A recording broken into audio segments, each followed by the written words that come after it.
ஏன் இந்த மாற்றங்கள்? போன ஜென்மத்துல நீங்க என்ன செஞ்சீங்களோ அதை பொறுத்து உங்களுக்கு இந்த நம்ம தமிழ்நாடு முற்போக்கு சிந்தனை உள்ள மண் அப்படிங்கிறது நம்ம எல்லாருக்கும் தெரியும்.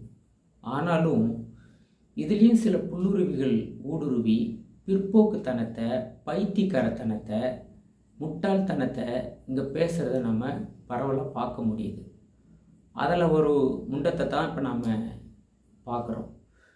இந்த முண்டை சொல்கிறான், முற்பிறவிங்கிறான், பிற்பிறவிங்கிறான்.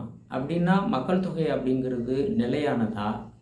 இப்போ இருக்கிறது ஒரு பிற்பிறவியில் ஒரு மக்கள் தொகை இவ்வளோ தான் அப்படின்னா, இந்த மக்கள் தொகை முன்னாடி ஒரு இதே மாறாமல் நிலையில் இருந்தால் மட்டும்தானே அந்த முற்பிறவியில் இருக்கிற மக்கள் இந்த பிறவிக்கும் அதே எண்ணிக்கையில் வந்திருக்க முடியும்.